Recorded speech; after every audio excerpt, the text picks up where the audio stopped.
the world, and welcome to another episode of the IEEE Power and Energy Society Student Podcast. So, this is our monthly conversation with guests that inspire us, speak from experience, and drive innovation. I'm your host, Clinton Gadet. I'm a fourth year electrical engineering student at BCIT in Vancouver, Canada. And the team behind this podcast is our producer, Priya Mana, our graphic designer and social media coordinator, Shani Lin, our marketing and publicity leader, Augusto Zanin, our video editor and media designer, Laurel Kinahan, and our mentors and executive producers, Hasala Damarwardena and Conrad Schmidt. And we also have a new member to the team recently, and I'd like to introduce to you all Catherine Moreira. Catherine is an electrical and computer engineering student in her junior year at Rutgers University. And so we're super excited to expand our team and share this incredible opportunity with our fellow PES students and young professional members. So if you're tuning in today, we are looking to expand the team. Please reach out to us. It's a great opportunity to meet some incredible guests. So this podcast is made for you, the viewers. So be brave, ask your questions in the chat, or ask to be unmuted and speak with us directly. So without further ado, it is an honor to introduce our guest this evening, Wayne Bishop Jr., and I'll read his bio to get you a little familiar with his work. Wayne Bishop Jr. is Senior Director of Industry Outreach at Quanta Technology, a subsidiary of Quanta Services. He's worked in the electric power industry for over 30 years.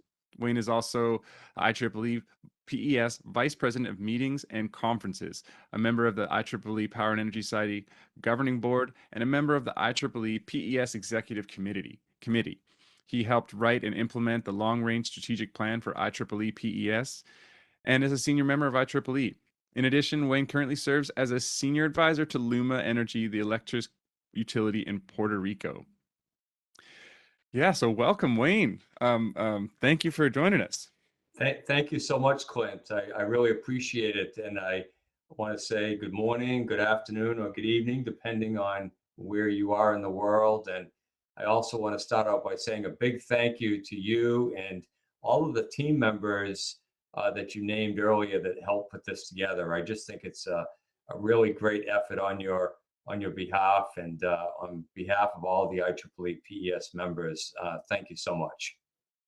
Thank you, sir. Yeah, you really are you're intimately familiar with what it takes to organize these things, the like passion and the unpaid labor and the just this the drive to share with others, and it really just comes from people being excited about the future of this industry. And so it's I know that you understand why we're here, and you came highly recommended by a lot of people directly, so it's great that you could join us.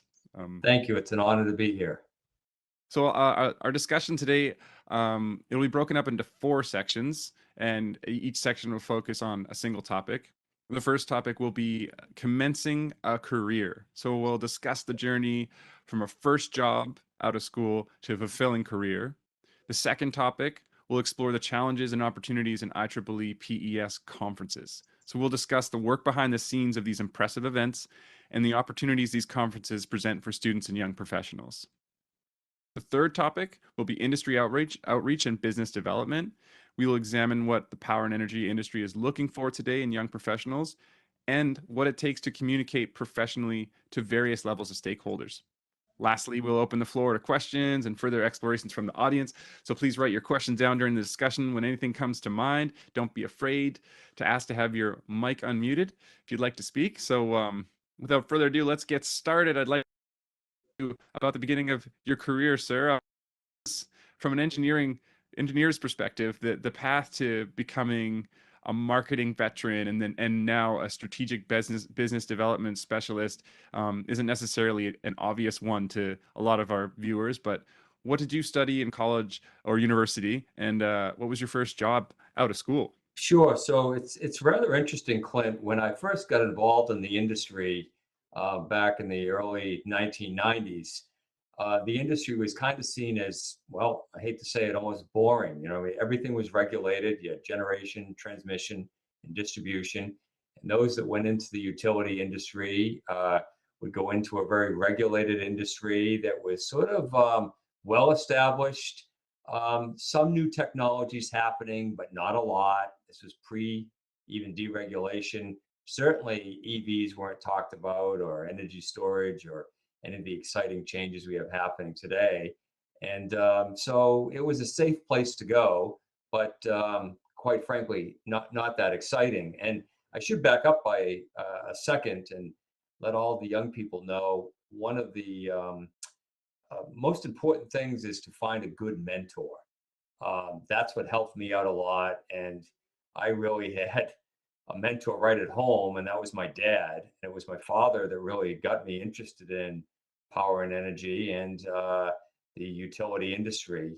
He worked at Doble Engineering Company for 47 years. And when he was going to school at night to Boston University, he worked during the day at Doble.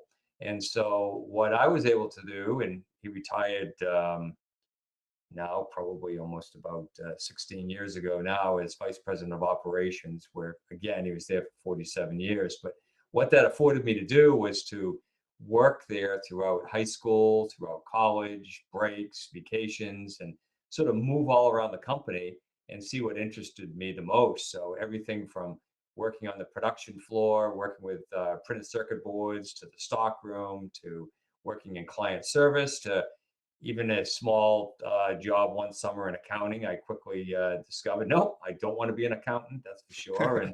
And it really gave me a nice taste for the industry. So after I graduated from Merrimack College in North Andover, I went to work for Doble full time and stayed there in their client services department for I guess about 15 or 20 years, and rose up the ranks there, and then had an opportunity come my way, and that was to go to work for another company after Doble was sold. I went to work for Omicron.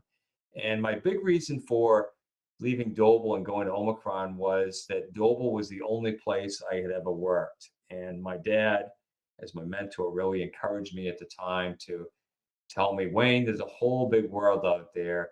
You can really expand internationally. So I went to work for an international company. And it was at that point where I really discovered that this industry is really exciting when it comes to an international standpoint. And at that time, um, the industry was really starting to undergo a lot of the changes. And we'll talk about those changes in a little while with decarbonization, the race to net zero, and all of that. But I guess my point being is for all the young people out there that are in school or looking at graduating soon, one of the things to think about is what type of company do you want to work for? Do you want to work for an international company? Do you want to work for a company that will allow you to travel internationally and experience more than just the country that you're currently living in? A lot of electric utilities, most electric utilities have what they call rotational programs. So if you're hired as a new engineer, they will rotate you around the utility. I know Luma Energy down in Puerto Rico, where I work as a senior advisor as part of Quanta Technology. They have a rotational program. So you can sort of try out as a new engineer the different fields at the utility. So you might work in asset management for a couple of months, and then maybe you go out into the field and work in substations or commissioning, or maybe you work in planning. Maybe then you go over to construction, and then maybe you go back to working in the office, or maybe you work on reliability studies, and maybe you work on new technologies like solar and microgrids and energy storage, and get involved in that. So you can try out these different areas. So one of my pieces of advice would be to definitely inquire about that as you're looking at different jobs. But then I went on after that to do some more schooling. I waited and didn't do my MBA until I was out about, I guess about 15 years, almost 20 years or so. And then I did my MBA, and I was glad I waited because I was able to bring a lot of my experiences into the classroom. And I did an executive MBA program in Boston. And now I work at Quanta Technology. And I've only been there since April, so it's a fairly new job. But Right. how I actually found out about the company and learned about their leadership was through IEEE PES. Yeah. So yeah, that's how I learned of and met Demir Novasil. He's the founder and president of Quanta Technology, and got to know him through my volunteer efforts with PES. So it certainly paid off for sure. Yeah, that seems like really great mentorship advice to just try different things. You never know what you're going to be interested in. Um, it's I've your story has we've had some other guests that some overlap where um, people have come from the entrepreneurship or the marketing business side of things and come over to strategic sides of things, more technical aspects of things. Does that just come from for you just the desire to challenge yourself or to be stimulated in the workplace? It, Where does it that come from? It does. I definitely enjoy that. One of the things I do a lot that it's sort of a crossover between my duties at Quanta Technology and my duties as vice president of conferences and meetings for PES is I moderate a lot of panels. Hmm. So next week, for example, and it's something I really enjoy doing. So Right. next week at the ISGT conference in Washington, D.C., I'll be moderating a panel called Utility of the Future. um, the title that I chose for it is very general on purpose, and the panelists are Dr. Shay Brahamiad. She is Senior Vice President of Engineering and Asset Management and Capital Programs at Luma Energy down in Puerto Rico. Lawrence Jones. Lawrence is Senior Vice President at EEI, the Edison Electric Institute. And Thomas Pierpoint. Tom is somebody with over 40 years of experience in our industry. He's worked at several utilities in executive roles. He's currently Vice President of Operations of NOVEC, which stands for Northern Virginia Electric Cooperative. And so I chose the panelists, and they all agreed to be on the panel, but they all come from very different backgrounds. We have a lot of diversity on the panel, both in terms of age, in terms of race, in terms of geography, in terms of background. So somebody like Lawrence can bring in the IOU perspective.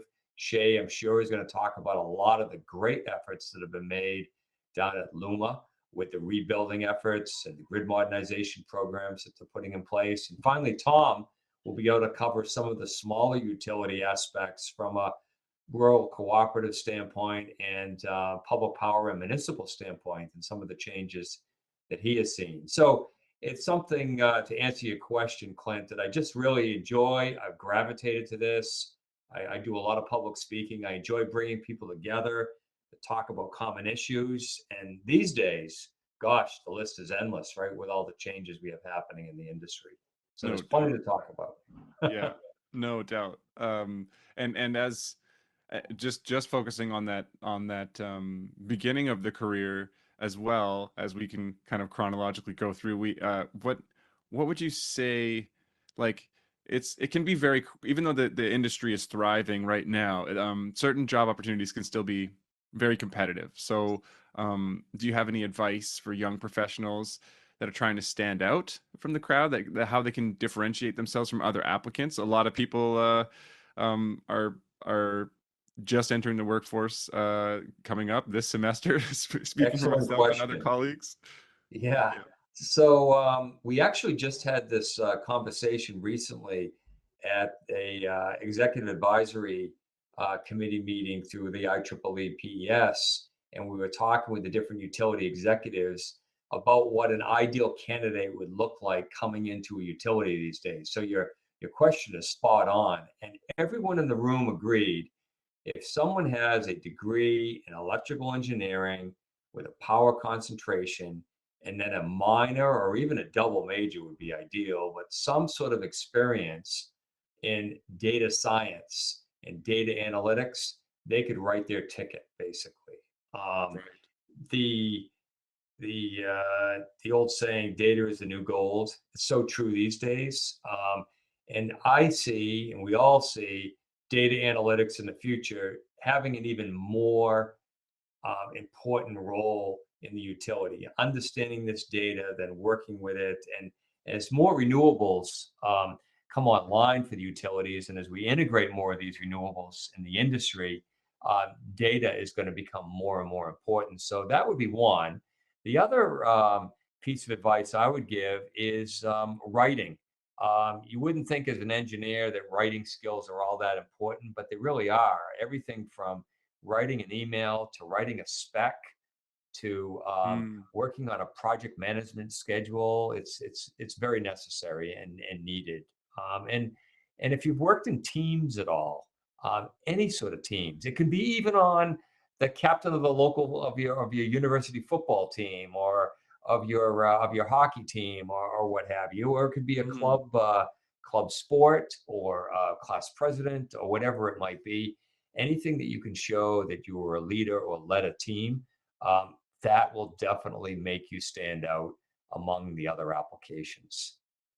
Yeah, yeah. I mean, do you are like more like I guess to apply that to what it would look like once someone does get a job, are people um does that leadership apply even to people who aren't leaders, like in their actual specific titles? Like, can the Absolutely. leadership manifest in other ways that isn't just literal? You know, like you are the team lead, project lead. You know.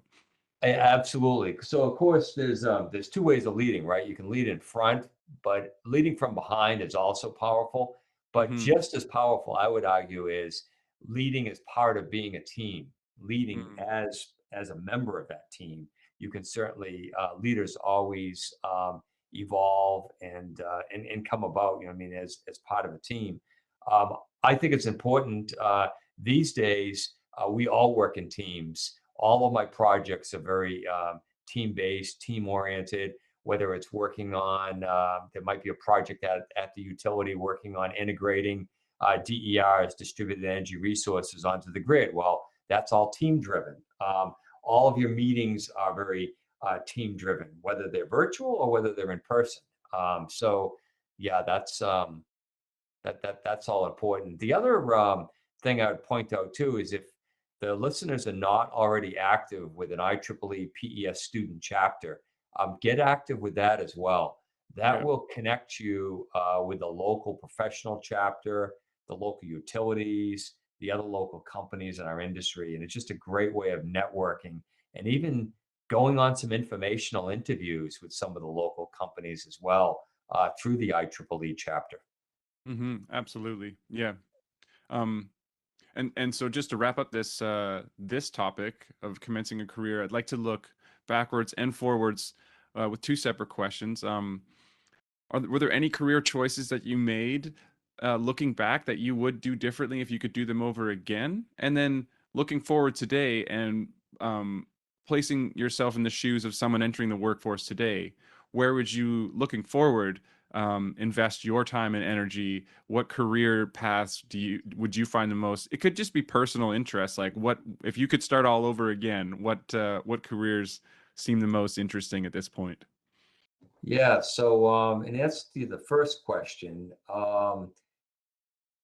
I think one side of me says, well, maybe I should have tried out a utility right at the beginning, or right after Doble, or something like that. It's kind of funny now, toward the end of my career. I'm partly working with the utility and helping a utility like Luma, which I really enjoy. But I often wonder, well, should have I maybe explored somewhere outside of New England at the time, and gone to work Mm, for a utility? So that could have been something. But right. I'm not really one to have any regrets, or shoulda, coulda, Hmm. woulda sort of thing. I guess what I would say in terms of today, if I was a grad just getting out of school today, it's so exciting. I always like to say that we've seen more changes in the industry in the last 10 years than we've seen in the last 100 years. Yeah. And you think about all of the changes that are happening, from electric vehicles to electric vehicle charging stations to energy storage to solar, wind. There's a lot of talk these days about hydrogen, and as part of the mix. There's Yeah. even talk about, okay, should nuclear be part of the mix? And maybe there's some micro nuclear stations that could be part of the mix, and not Yeah. these huge nuclear stations. Of course, the race to net zero and decarbonization, to me, is all very, very exciting in combating climate change. And I guess one important point I'd like to make, and you hear this so often, you heard it over 30 years ago when I graduated as an undergrad, and you still hear it today.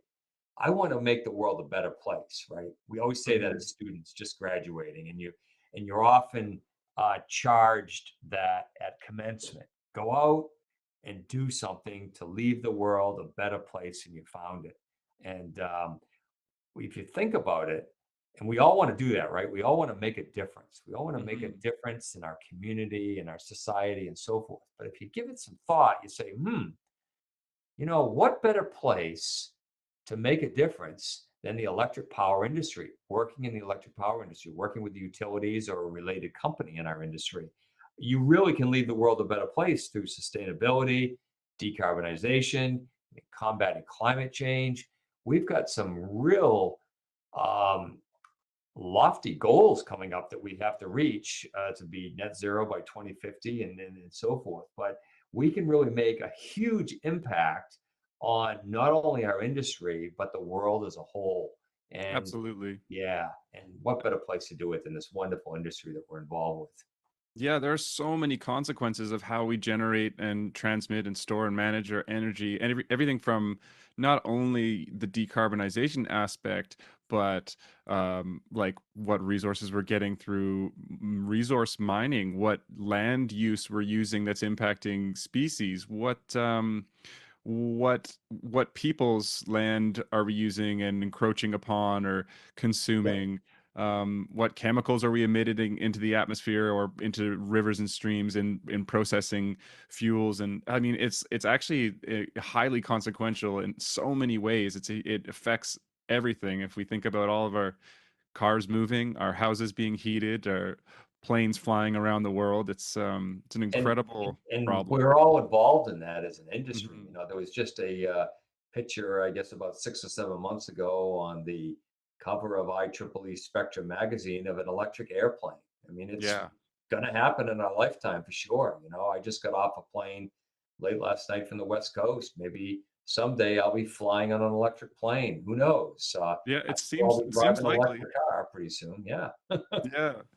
Yeah, and you are flying a lot. That's a perfect segue into our next topic: the challenges and opportunities in IEEE PES conferences. And when I was contacting you about coming on this podcast, it was amazing to hear all the places when I would touch base with you. You were on other all corners of the earth.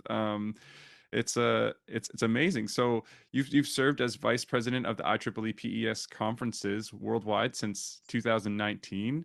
So what are some of the most rewarding parts about that role, and what have been some of the most difficult challenges adjusting to this role? Sure. So one of the most rewarding roles, if not the most rewarding, is meeting all of the people, meeting the volunteers from around the world. So whether it was at the Seagrade Conference in France in August or in September, I was at PowerCon in Malaysia. October, I was in Serbia, another country I'd never been to. I was at ISGT Europe. And then in November, I was in Singapore at ISGT Asia. The passion of our volunteers, which is about 40,000 strong now from IEEE PES, is amazing. Hmm. They are just like you and the team that are putting on this podcast, Clint.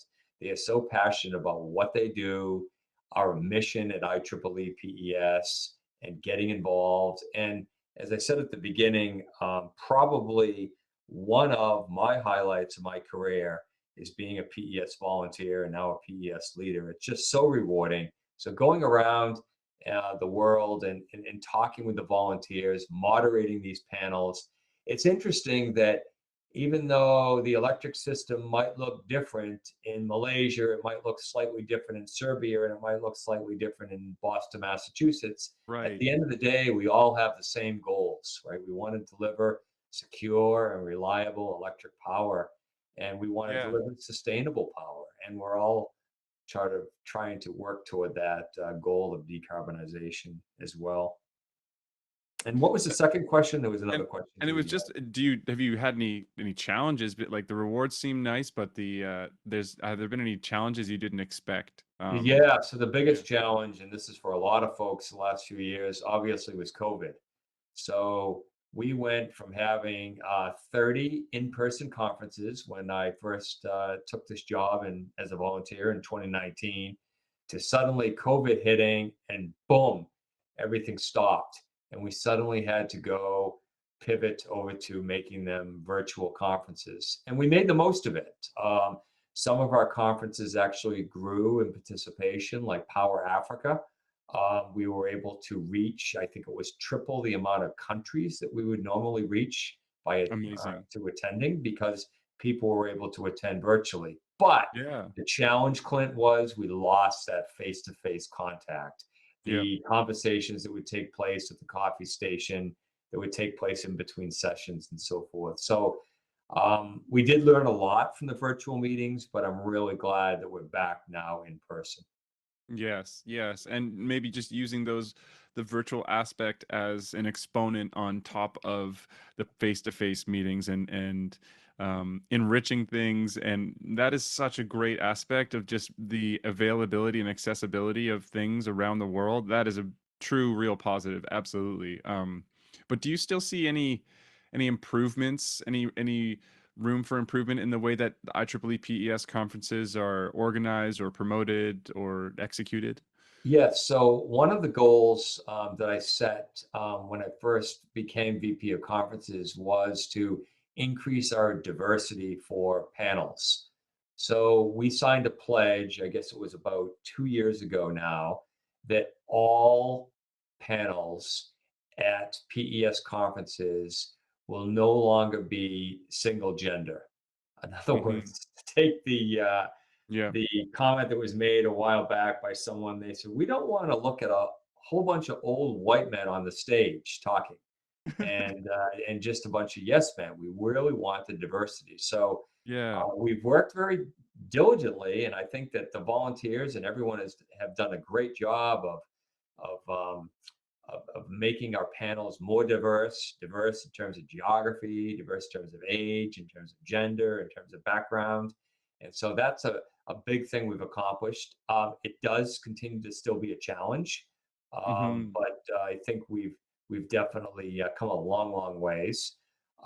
We are still trying to grow industry involvement as well. That's part of our long range strategic plan. So engage our industry more. And we just started a brand new conference. It'll be held this April. It's called the IEEE PES Grid Edge Technology Yes. Conference and Exhibition. Nice. Nice. And what can you tell us about this? Why did PES need to start a new conference? So this really came out of feedback from our members, from PES members, wanting a big technology event every year. So Mm. 50 years ago, we started what's known as T&D, and that's held on the even year. So it's held every other year.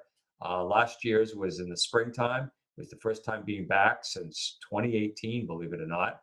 And it was held in New Orleans, Louisiana. We had about, I think it was about 12,000 people attend.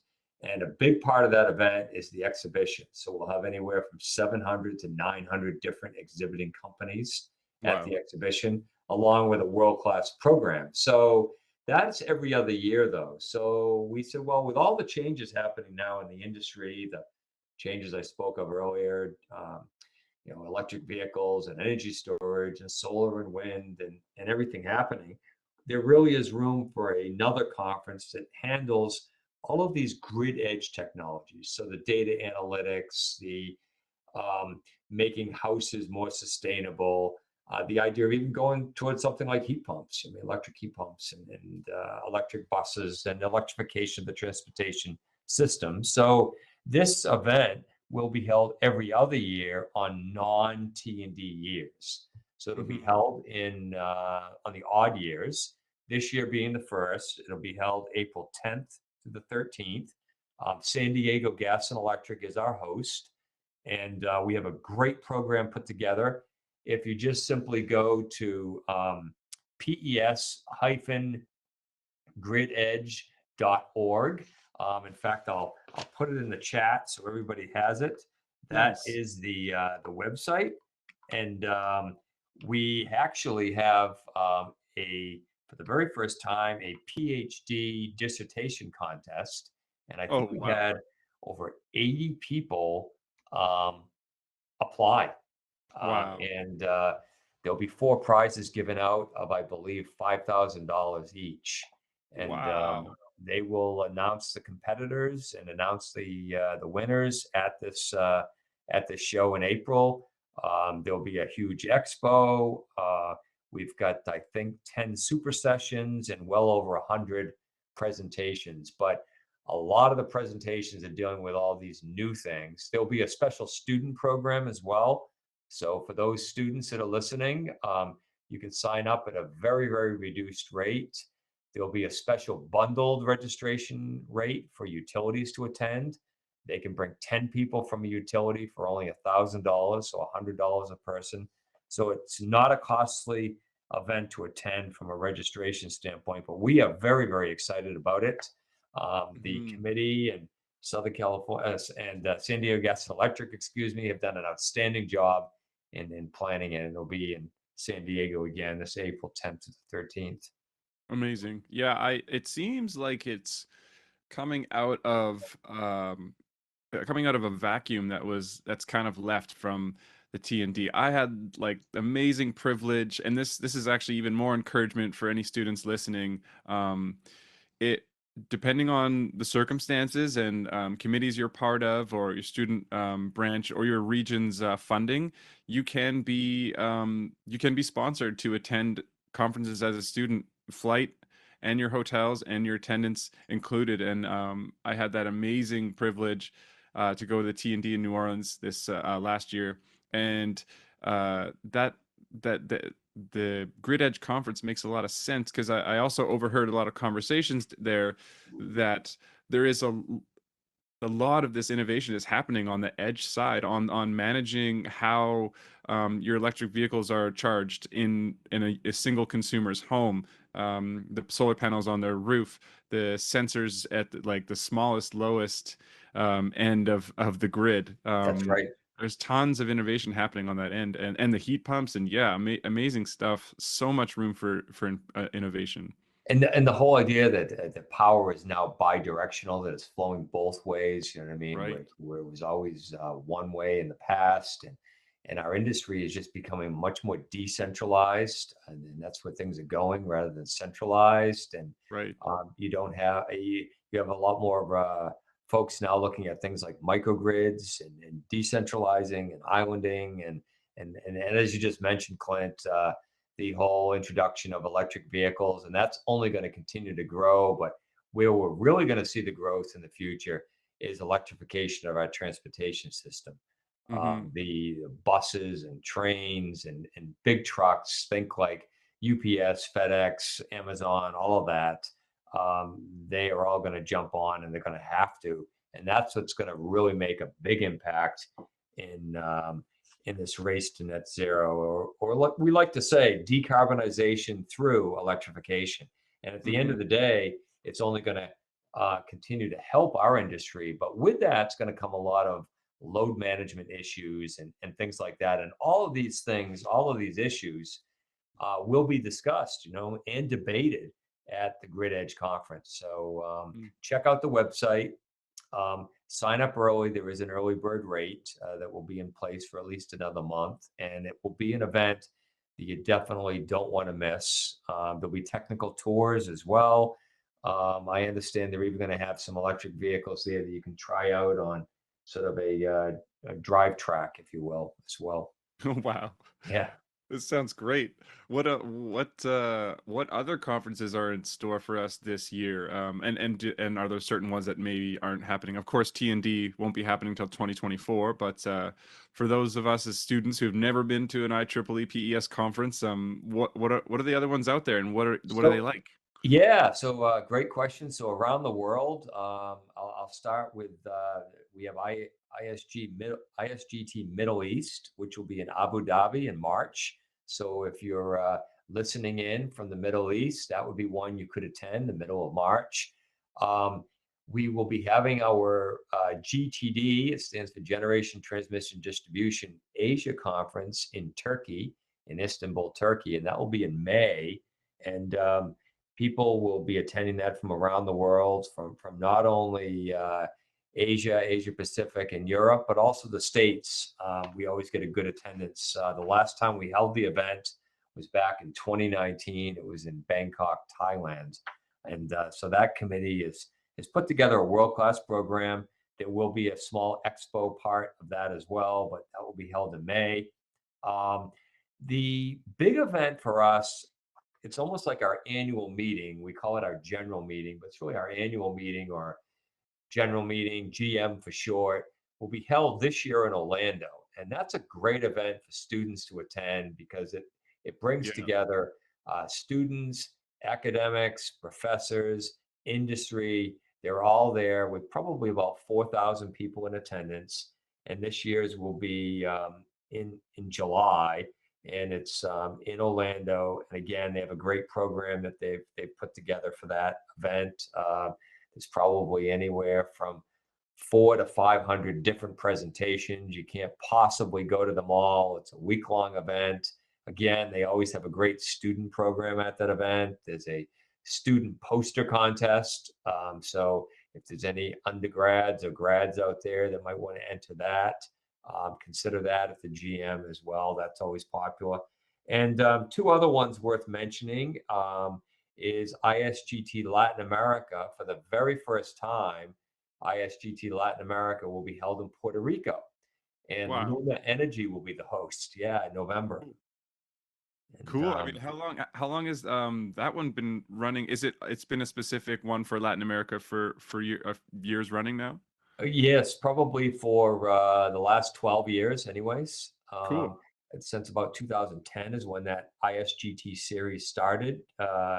It's the Integrated Smart Grid Technologies Conference, and we run that around the world. So we have one in North America, which is next week. We have one in Latin America. This year's will be in Puerto Rico. We have Middle East in March, and then Asia will be held, ISGT Asia, next November, end of November in Auckland, New Zealand.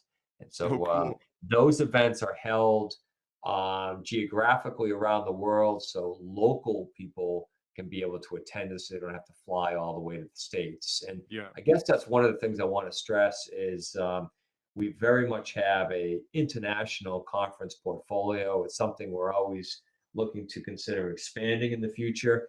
But just a word on the ISGT in Puerto Rico.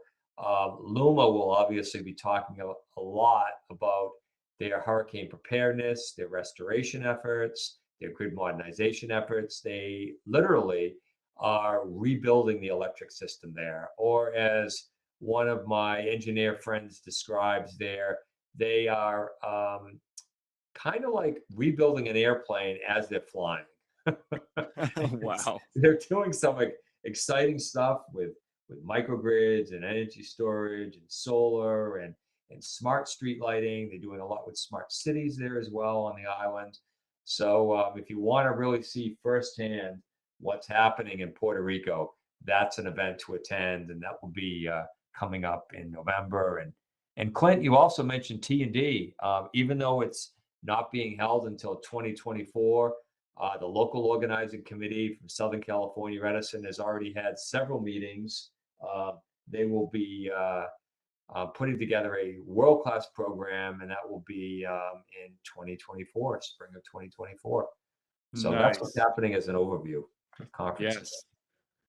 Oh, if anyone listening, please reach out to me, um, reach out to Conrad, anybody. We'll find a way to help you get to a conference that you want to attend.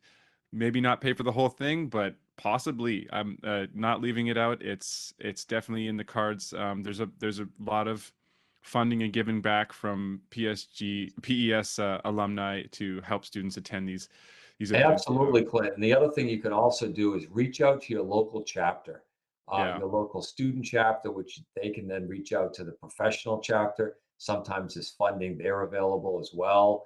Also, I would encourage you, if you're working on a particular project in school, enter it into the poster contest. We have yeah, some really good poster contest programs there. very nice. All right, and that brings us to our final topic, the industry outreach and business development. So I guess these terms can seem ambiguous, but we could narrow them down. So what in an ideal world, what can industry outreach and business development do for the PES community? as a whole? How do these affect PES members, engineers, entrepreneurs, etc.? Yeah, so one of the things we've been trying to do at IEEE PES as a governing board is engage industry more. In fact, it's the top bullet on our long-range strategic plan.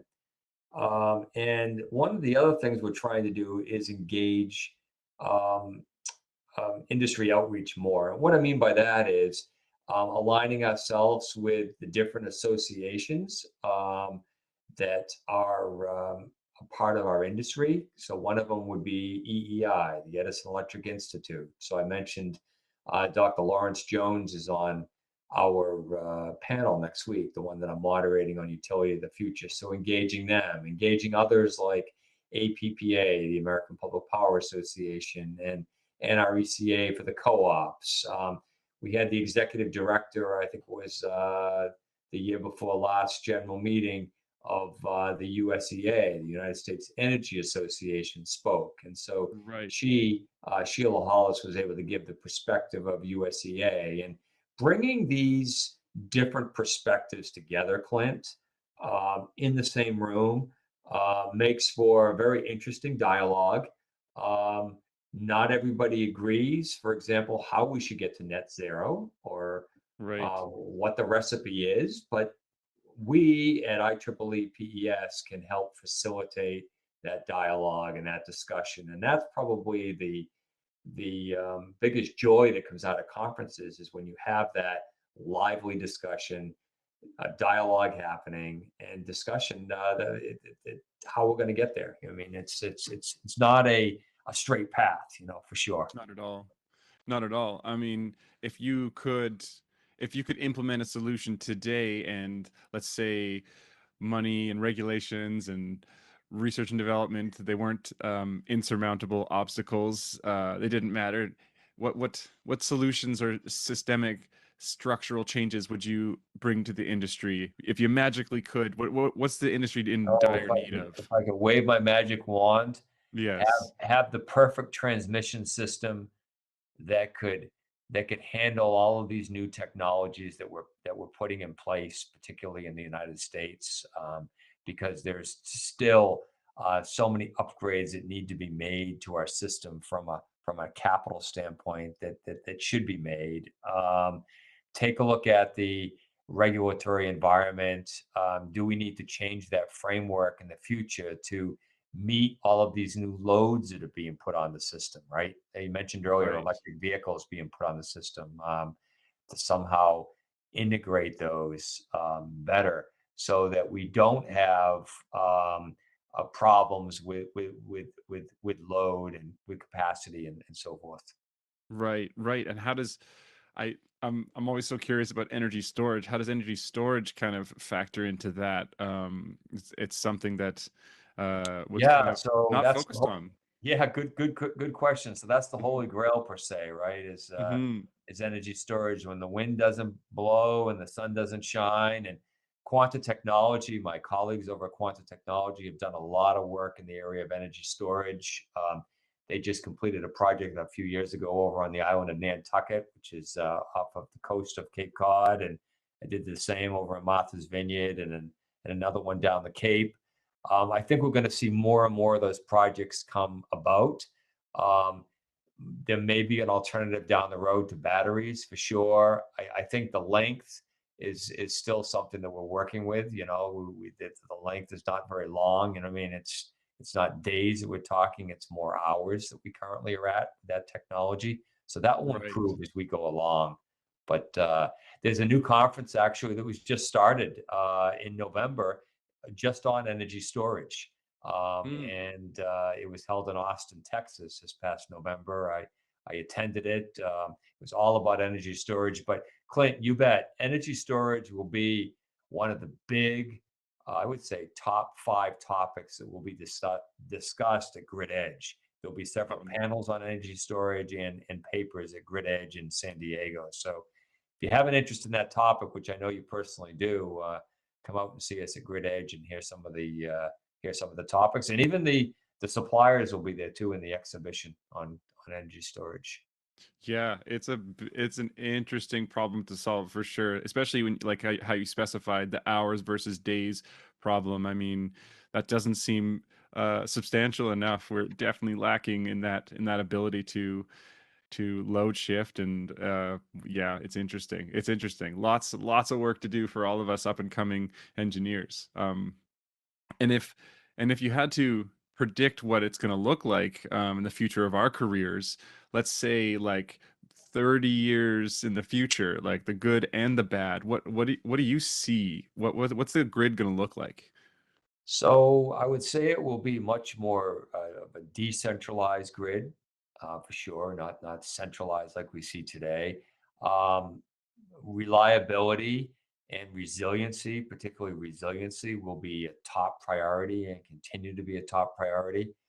Um, there's a lot of talk these days about energy justice and equitable Hmm. energy and the whole idea of affordability. I led a panel at T&D last year, and one of the panelists on my panel was the chief customer officer of Entergy. And he said, gee, we were talking about electric vehicles. He said, many of the folks that are in my territory, it's all well and good. We do want to work toward decarbonization, but I mean, the electric vehicles cost more than their annual salary. Mm, yeah, They cannot afford to do this. So that's something that we as a society, I think, really need to look at is affordability of electricity. They're saying it's going to continue to increase, but something we need to look at. It's obviously paramount to the economy, paramount to our way of life. No doubt about it. It's probably the one of the single most important things in life today is the reliable and safe and sustainable flow of electric power. absolutely. Absolutely. Ah, no pressure. And maybe we'll have an EV station on every corner too. It's like somebody described to me recently that it's kind of like if you download your boarding pass right on your iPhone, Right. and you have your boarding pass there on your iPhone. You don't have a paper boarding pass, and you're walking toward the gate. Phone suddenly goes red, and you have like 5% left on your battery. Well, what's going to happen to your boarding pass? Your phone goes down. I mean, it's kind of Mm, like you're out there in your car in your EV, and people are still afraid that they're going to run out of electricity. I mean, that the battery's going to run out, and so yes, there are a lot of things that are being put in place to sort of calm people's fears. I mean, the idea of putting more electric vehicle charging stations in place and things like that. So that will be part of the way I see the industry looking like too, is having those there, having them affordable, and so forth. So that'll definitely be part of the mix.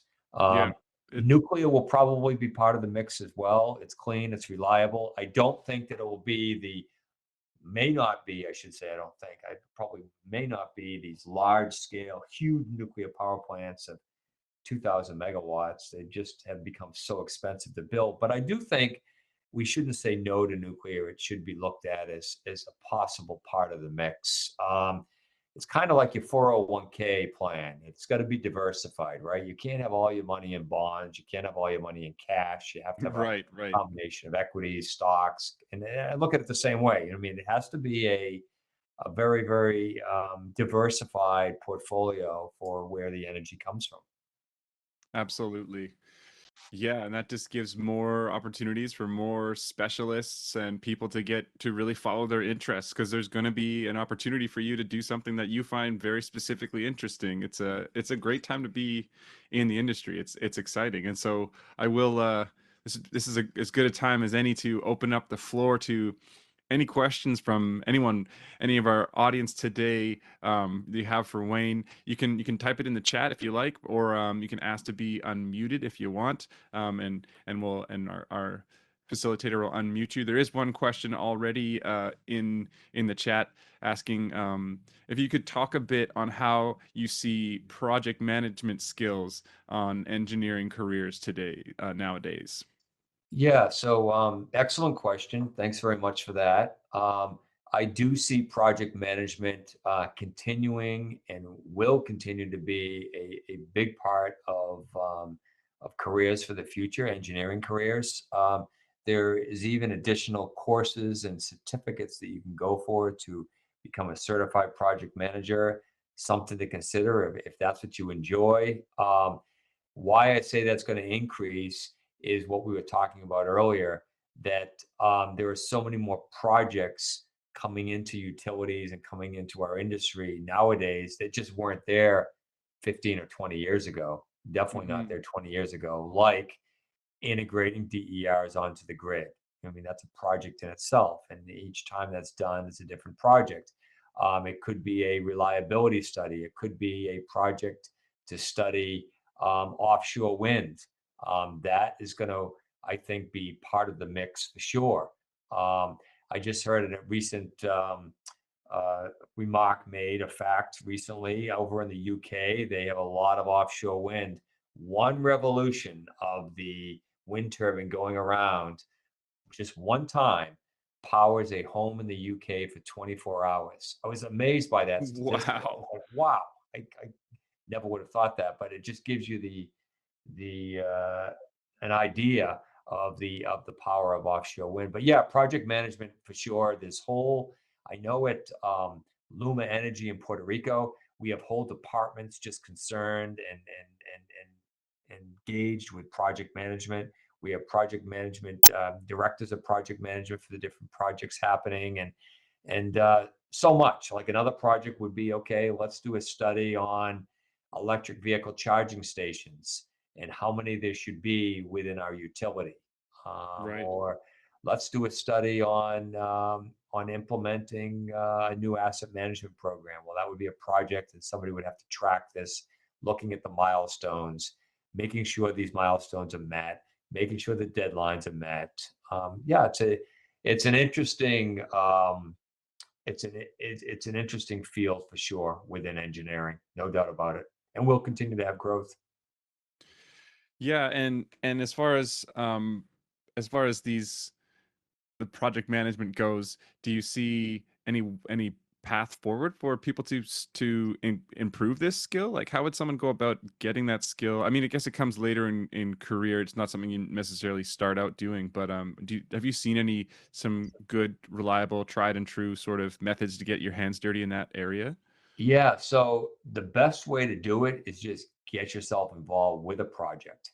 Um, you could even do that before you leave the university through becoming a local IEEE PES volunteer, Hmm. volunteering on a committee. In a sense, that's really a project. It's not to the scale of a utility project, but working on a conference committee is definitely like it's a project. So if you're active with, for example, the local organizing committee to put together the GM, there's probably 350 to 400 line items that they go through in their project management schedule regularly to make sure that they're meeting all of these deadlines that have to be met to put on that Right. meeting every July. Um, Doing it and getting involved in it definitely helps. You can also take, as I mentioned earlier, formal courses as well in project management. You can either do these online or um, as part of your coursework. A lot of the PES chapters have had guest speakers come in before and talk about project management and what it's all about as well as guest speakers at their monthly PES meetings, chapter meetings. Very nice. Yeah. Wayne, if people wanted to follow up with you and ask you some questions directly or message you, could they reach you on LinkedIn? Would that be appropriate if someone Absolutely, reached out? LinkedIn would be fine. I literally check LinkedIn every day. I'm Nice. online. You can also reach me through Quanta Technology. Um, and the other alternative would be to go to the IEEE PES website. If you go to that and go to the governing board listing, you'll see my email address and all of my contact information is there.